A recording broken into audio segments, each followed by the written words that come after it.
வணக்கம். இன்னைக்கு ஒரு அற்புதமான படத்தோட கதையை பார்ப்போம்.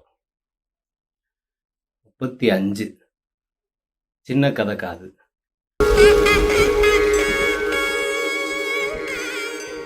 சின்ன கதை இல்லை, 35 அப்படின்றது. 35னோடனே நமக்கு தெரிஞ்சிருக்கும் இல்லையா? ஏதோ பள்ளிக்கூடம், தேர்வு, பாஸ் மார்க். அதான் அந்த 35. 35ன்றது ரொம்ப சின்ன விஷயம் இல்லை, அது ரொம்ப கடுமையான விஷயம். நிறைய குழந்தைகளுக்கு, படிக்க சிரமப்படுற குழந்தைகளுக்கு, நம்முடைய கல்வி முறையில் இருக்கிற பாடங்களை புரிஞ்சுக்கிறாம இருக்கிற குழந்தைங்களுக்கு இது ரொம்ப கஷ்டம். 35 மினிமம் 35 பாஸ் மார்க் எடுக்க சொல்லுங்க சார். முடியல, எப்படி எடுக்கிறது? நீங்க தானே சொல்லித்தரணும். இப்படி குழந்தைங்க கேட்டால் என்ன பண்ணுவோம்? கேள்வி கேட்டுட்டே இருக்கிற குழந்தைங்க கேள்வியே கேட்காம வாயை மூடி மனப்பாடம் பண்ணுறதுக்குள்ளே தள்ளி வச்சிட்டோம் இல்லையா? கேள்வியாலேயே குழந்தைங்களை அடித்து பரீட்சை, கேள்வி, பதில், மனப்பாடம் அப்படியே தள்ளிட்டோம். அதுலேயும் இந்த படம் வந்து போன வருஷம் வந்திருக்கு, 2024 வந்த தெலுங்கு படம். இதில் எல்லாருமே காலங்காலமாக கேட்குற கேள்வி தான் குழந்தை கேட்குது. எல்லாரும் கணக்கை பார்த்து கேட்டுக்கிட்டே இருக்கிறோம். ஏன் இந்த கணக்கு இவ்வளோ கஷ்டமாக இருக்குது? கணக்கில் என்னதான் பிரச்சனை நமக்கு? இந்த அல்ஜீப்ரா எங்கதாயா பயன்படுது? இந்த கேள்வியை காமெடியாக மாற்றி காலம்பூரா கேட்டுக்கிட்டு இருக்கோம். தலைமுறையாக கேட்குறோம். பல தலைமுறைகளாக கணக்கு அப்படின்னாலே ஒரு பேயை பார்த்த பயம். பேய் இல்லை, கணக்கு இருக்குது, அவ்வளோதான் வித்தியாசம். இப்போ இவ்வளோ பயம் தர்ற கணக்கை எப்போ தான் குழந்தைங்களுக்கு நம்ம வந்து நண்பனாக மாற்ற போகிறோம்? எப்போ அவங்க கணக்கை பயம் இல்லாமல் அணுக போகிறாங்க? இதுதான் திரும்ப திரும்ப கேட்குற கேள்வி. அதைத்தான் இந்த படமும் கேட்குது. ஒரு நடுத்தர குடும்பம், பிரசாத், சரஸ்வதி. சரஸ்வதிக்கு ஒரு ஃப்ளாஷ்பேக் இருக்குது. அந்த அம்மா 10ஆம் வகுப்பு ஃபெயில், கல்யாணம் பண்ணிக்கிட்டாங்க, 2 குழந்தைங்க இருக்குது. பிரசாத் ஒரு பேருந்தில் நடத்துனராக இருக்கிறாரு. சின்ன வயசுல கல்யாணம் ஆயிடுச்சா? ஆமா. கதை வந்து திருப்பதியில் நடக்குது. அம்மா படிக்காத அம்மா, அம்மா ஃபெயிலான அம்மா, அப்போ குழந்தை எப்படி இருக்கும்? இப்படி இந்த பேச்சும் படத்தில் அடிக்கடி வந்துட்டே இருக்கு. என்ன படிச்சிருக்கீங்க நீங்க? அம்மா 10th ஃபெயில், புள்ள 5th ஃபெயில். சின்ன விஷயம் இல்ல. 2 பசங்க, அருண், வருண், 1 வருஷ வித்தியாசம். அருண் 6ஆவது படிக்கிறான், வருண் 5ஆவது படிக்கிறான். அருணுக்கு என்னன்னா, அவனுக்கு ஒரு குணம், குழந்தைகளுக்கே இருக்கிற குணம் இருக்கு இல்லையா, அந்த கேள்வி கேட்கறது. இது அவனுக்கு நிறையாவே இருக்குது. அதுலேயும் குறிப்பாக கணக்கில் என்ன சொன்னாலும் அவனுக்கு கேள்வி வருது. இந்த கேள்வி எல்லாரையுமே எரிச்சல் விட்டுது. இப்போ உதாரணத்துக்கு பாருங்களேன், சைபருக்கு மதிப்பு இல்லை. இந்த சைபரை வந்து ஒரு நம்பருக்கு அடுத்து போட்டால் எப்படி இவ்வளோ மதிப்பு வந்துடுது? அப்போ இந்த மதிப்பு எங்கேருந்து வந்துச்சு? இது வகுப்பில் அருண் கேட்குறான். ஒன்று தான், ஒன்றுக்கு பக்கத்தில் அந்த பக்கம், இந்த பக்கம் போட்டால் மதிப்பு இல்லை, இந்த பக்கம் சைபரை போட்டால் மதிப்பு வந்துடுது. எப்படி? இந்த 9க்கு அப்புறம் 10ன்னு சொல்கிறோமே, இங்கே ஏன் 1ம் 0 வருது?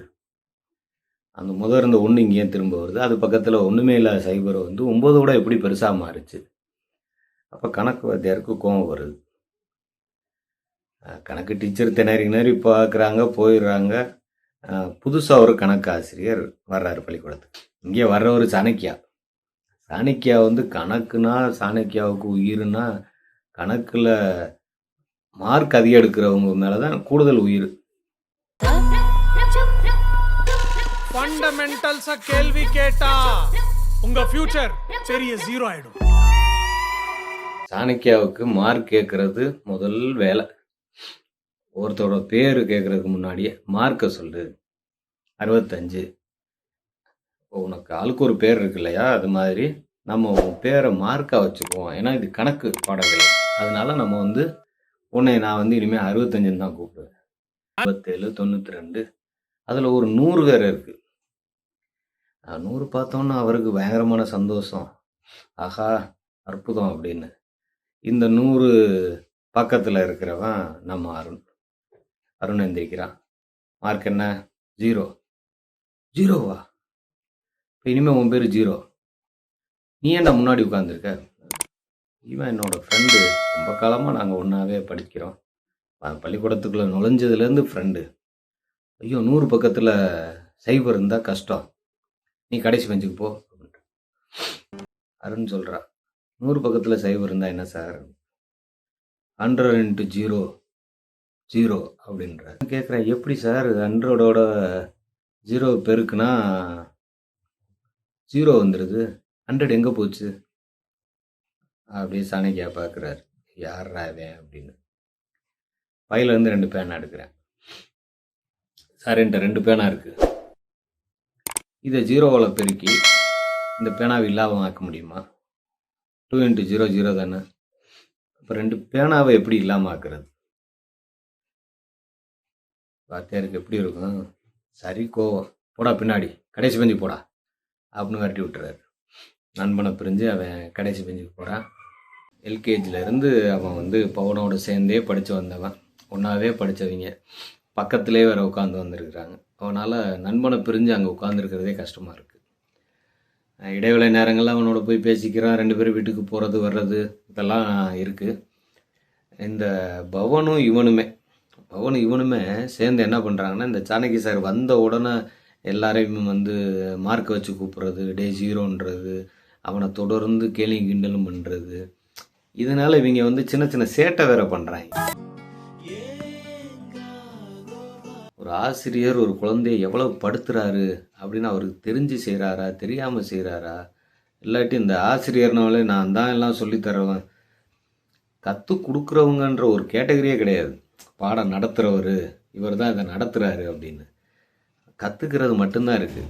அதனால தானே வள்ளுவர் வந்து கல்வின்ற அதிகாரம் முழுக்க கற்றல் எப்படின்னு தான் சொல்லியிருக்காரு. கற்பிக்கிறதுன்னு சொல்லி வாத்தியாருக்கெல்லாம் ஒரு கிரீடம் வச்சு ஒரு அதிகாரம்லாம் வள்ளுவர் எழுதவே இல்லை. அப்போ இந்த சூழலில் ஒரு ஆசிரியர் மேலே ஒரு பையனுக்கு கோவம் வருது. அவர் பண்ணுறதுக்கு அவனால் என்ன செய்ய முடியும்? ஒரு ஆசிரியராக அவன் திரும்ப என்ன செய்ய முடியும்? சின்ன சின்ன சேட்டை. ஆனால் இதைத்தான் நம்ம வந்து பெருசாக எவ்வளோ பெரிய காரியம் பண்ணிட்டான் ஒரு வாத்தியாரை மதிக்காமல் அப்படின்னு ஏன் பண்ணுனான்ற கேள்வியே வந்து நம்ம கேட்குறதே இல்லை. பவன் போனதுக்கப்புறம் 5ஆம் வகுப்புக்கு வேறு மாறிட்டான்னா தம்பியோட வகுப்பு. டே 0, நம்ம ஸ்கூல்ல டிமோட் ஆன ஃபர்ஸ்ட் ஸ்டூடெண்ட் நீதான்டா. அவன் என்ன செய்கிறது? யாருமே அவன்கிட்ட பேசுறது இல்லை. தம்பி பேசுகிறான். இருந்தாலும் அந்த கேங்க அந்த 5ஆவது பசங்களோட இவனால் சேர முடியலை. அருண் தனிச்சே இருக்கிறான். அந்த நேரம் பிரின்ஸ்பாலோட பேத்தி கிரண் அந்த வகுப்பில் வந்து சேர்க்குறாங்க. சார் யாரு நினைச்சீங்க? பிரின்சிபால் சாரோட பேத்தி. கொஞ்சம் நல்ல மனுஷன். நம்ம பாக்கியராஜ் தான் அந்த கேரக்டர் பண்ணியிருக்கிறாரு. அந்த அற்புதமான கதாபாத்திரம் அது. அந்த கிரண் வந்து பார்க்குறா. அவளுக்கு வந்து அருண் படிக்காமல் இருக்கிறது ஒரு மாதிரியாக இருக்குது. அது கணக்கில் மட்டும்தான் அவன் 0 வாங்குறான். மற்ற பாடம்லாம் நல்லா படிக்கிறான். இந்த கணக்கு மட்டும்தான் அவனை பாடாப்படுத்துது. இப்போ என்ன செய்கிறது அப்படின்னு யோசிக்கிறாங்க. அப்போ ஒரு டூர், ஸ்கூல்லேருந்து ஒரு டூர் போகலாம் அப்படின்னு முடிவு பண்ணி டூர் போகணும்னு பேச்சு வந்த உடனே பசங்கள்லாம் பேசுகிறாங்க. எல்லாருக்கும் ஒரே பிரச்சனை என்னென்னா, அந்த டூருக்கு நம்ம சாணக்கியா சார் வர்றாரு. இதில் இடையில அருண் வீட்டை விட்டு கிளம்பி ஓடி போய் அப்புறம் திரும்ப வந்து அந்த மாதிரி கொஞ்சம் இமோஷனல் காட்சிகள்லாம் இருக்குது. இப்படியே போகையில் கிரண் வந்து அருண் மேலே ஒரு நல்ல நட்போடு இருக்கிறா. ஐயோ நம்ம கிளாஸ்லேருந்து ஒருத்தன் எப்படி போயிட்டானே அப்படின்னு என்ன செய்யலான்னு அவங்க குழந்தைங்கள பேச ஆரம்பிக்கிறாங்க. ஒரு பத்திரிகையாளர் இந்த குடும்பத்துக்கு ஒரு சின்ன நட்போடு இருக்கிறாங்க. அவங்க தான் சொல்கிறாங்க சரஸ்வதிகிட்ட, ஏன் சரஸ்வதி உன் பிள்ளைக்கு நீயே சொல்லித்தரலாம்ல அப்படின்னு. அந்த அம்மா சிரிச்சுட்டு, நீங்கள் வேற நானே 10வது ஃபெயிலு. அதனால என்ன? ஃபெயிலானா என்ன? கொஞ்சம் நீ தெரிஞ்சுக்கோ. நீ தெரிஞ்சுக்கிட்டு உன் பிள்ளைக்கு புரிகிற மாதிரி சொல்லிக் கொடு. அம்மாவோடவா ஒரு பெரிய டீச்சர் இருக்க முடியும் அப்படின்னு அவங்க சொன்னது சரஸ்வதிக்கு ஒரு ஸ்பார்க். அவங்க கணக்கை எடுத்துக்கிட்டு, இந்த கணக்கு புத்தகங்கள் இருக்கிற கணக்கெல்லாம் எடுத்துகிட்டு அதை அவங்க படித்து அதை எப்படி அருணுக்கு புரிகிற மாதிரி சொல்கிறது சின்ன சின்ன விளையாட்டாக மாற்றுறாங்க. விளையாட்டாக மாற்றி அதை தான் பையனுக்கு சொல்லி கொடுத்துட்டே இருக்கிறாங்க. அதுக்குள்ளே கிரண் போய் பேசி பிரின்ஸ்பால்கிட்ட பேசி இந்த மாதிரி சாரு தான் எல்லாரையும் டார்ச்சர் பண்ணுறாரு அப்படின்றதெல்லாம் சொல்லி பசங்க பூரா அவன் மேலே பாசமாக இருக்கிறாங்க அப்படின்னா பிரின்ஸ்பால் அவனை வர சொல்லுங்க, பசங்க எல்லாரும் சேர்ந்து அருண் ஸ்கூலுக்கு வரலாம்னு சொல்லிட்டாங்கன்னா நம்ம வந்து சேர்த்துக்கலாம். இதெல்லாம் நடக்கிறதுக்கு முன்னாடியே குழந்தைங்க ஒரு கூட்டம் போட்டு பேசுகிறாங்க. அது ரொம்ப அற்புதமான ஒரு உரையாடல். பெரும்பாலும் குழந்தைகளோட உரையாடல், அது வகுப்பறைக்குள்ளே இருக்கிற உரையாடலை வந்து ரொம்ப இயல்பாக அந்த படத்தில் காட்டியிருக்கிறாங்க. அருணை ஏன் நம்ம வந்து சேர்த்துக்கணும் அப்படின்னு இந்த நம்ம கிரண் பேசுறது, மற்றவங்க இல்லை வேணாம் அவன் என்னத்தை படிக்காத பையன், அவன் இங்கே இப்போ வந்து என்ன செய்ய போகிறான் சேட்டாக்காரன் அப்படிலாம் ஒரு சிலர் பேசுறது. அவன் வந்து அவனை நம்ம வர வச்சுட்டா சாணக்கியா சார் கோவப்பட்டு நம்ம மார்க்கெல்லாம் குறைச்சிட்டாருன்னா ஒரு பொண்ணுலாம் அது சொல்கிறதே வந்து அவ்வளவு இதாக சொல்லும். அப்படி மார்க்கை குறைச்சிட்டா எங்கள் அப்பா அம்மா என்னை அடிச்சே கொண்டுருவாங்க அப்படின்றது. இப்படி குழந்தைங்க பேசுகிறாங்க, கிரண் பேசுகிறா. எல்லாரும் பேசி முடிச்சுட்டு தான் இவங்க எல்லாரும் உள்ளே வர்றாங்க, பிரின்சிபல் எல்லாரும் வர்றாங்க. கண்ணை திறந்து பாரு அருண் அப்படின்னு சொல்லும்போது கண்ணை திறந்து பார்க்குறான். 3 பேர் இந்த பக்கம் இருக்கிறாங்க, மற்ற எல்லாரும் இந்த பக்கம் இருக்கிறாங்க. அதில் அந்த குழந்தைங்க வந்து அப்படியே ஒருத்தர் தோல்லையும் கையை போட்டு கடைசியில் அருண் மேலே கையை போட்டு அருண் ஸ்கூலுக்கு வா, அதெல்லாம் படிச்சிடலாம் அப்படின்னு சொல்கிறது வந்து அற்புதமானது. இதை வந்து அவங்க அம்மா சொல்லி காட்டுவாங்க. அருண் பார்த்தியா, இவ்வளவு பேர் சேர்ந்து உன்னை ஒரு 0 கடைசியில் நிறுத்தி எவ்வளவு மதிப்பு கொடுத்துட்டாங்க, அப்போ நீ ஏன் இன்னும் உன்னை 0 நினச்சிட்டே இருக்கிற அப்படின்னு அவங்க அம்மா சொல்லுவாங்க. அம்மா வந்து கணக்கை கற்றுக்கிட்டு அவங்க விளையாட்டை சொல்ல அந்த அம்மா அந்த பத்திரிக்கையாளர்கிட்ட கேட்பாங்க, இந்த மாதிரி விளையாட்டை ஏன் கணக்கு சொல்லித்தர மாட்டேங்கிறாங்க அப்படின்னு. ஒரு சின்ன கேள்வி தான் அது, அதைத்தான் நாம் காலங்காலமாக கேட்குறோம்னு சொன்னேன் இல்லையா. அப்போ இந்த தொடர் முயற்சியில் பரீட்சை வருது, சினிமாவுக்கு உள்ள வழக்கமான கிளைமேக்ஸு, ஒரு சின்ன ஆக்சிடெண்ட்டு அப்படிலாம் மீறி லேட்டாக வந்து சாணக்கியா சார் பரீட்சை எழுதக்கூடாதுன்னு சொல்ல, அப்புறம் குழந்தைங்க எல்லாம் சேர்ந்து பேசி திரும்பவும் பரீட்சை எழுதுறான். பாஸ் ஆயிடுவானா இல்லை சினிமாத்தனமாக 100 மார்க் எடுத்துருவானா அப்படிலாம் பார்த்தா ரிசல்ட் வந்துருச்சு. அப்போ தான் கொண்டு வர்றாரு பிரசாத், வருண் எல்லாம் இருந்து மார்க்கை பார்க்குறாங்க. அதில் 82, இதில் 72, அப்படியே வந்து கணக்கு 35. பயங்கரமான சந்தோஷம், 35 மார்க் எடுத்துட்டான் அப்படின்னு. அப்போ வந்து சாணக்கியா சார் வர்றாரு.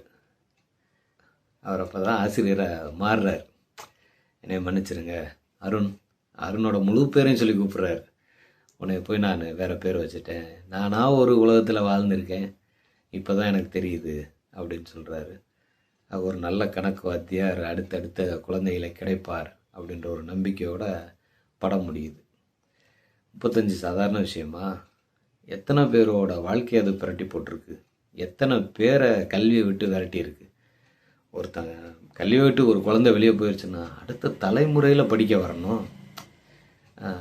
அது தெரியாமல் தான் பல பேர் சொல்லிடுறாங்க, நிறையா பரீட்சை வைக்கணும், பரீட்சை தான் அறிவு. பரீட்சையில் என்ன அறிவை நம்ம பரிசோதனை பண்ணி பார்க்குறோம். அப்படி அந்த பரீட்சையில் ஒரு பெரிய அறிவு கிடச்சிருந்துச்சு அப்படின்னா நம்ம இத்தனை வருஷம் படித்தது இல்லாமல் நம்ம மனசில் வச்சுட்டு இருக்கிறோம். ஒரு வருஷம் படித்தா அடுத்த வருஷம் மறந்துடுறோமே ஏன்? அப்போ உண்மையிலே கல்வினா என்ன? எதைத்தான் நம்ம போய் படிக்கிறோம்? குழந்தை பருவம் மொத்தத்தையும் கல்விக்காக நம்ம இழந்திருக்கிறோம். அதுலேருந்து என்ன கிடச்சிச்சு? பட்டங்களும் வேலையும் பணமும். வாழ்க்கையை பற்றி எப்போ சிந்திக்க போகிறோம்? ஒரு அற்புதமான படம் இது 35, சின்ன கதை காது. இந்தியன் பனோரமாவில் உலக திரைப்பட விழாவில் திரையிட்டிருக்கிறாங்க. தெலுங்கு ஃபில்ம் அவார்ட்ஸ் நிறையா வாங்கியிருக்கு இந்த படம். குடும்பத்தோடு பார்க்குற ஒரு அற்புதமான படம். இப்போ அமேசான் பிரைமில் ரிலீஸ் ஆகிருக்கு. நன்றி, வணக்கம்.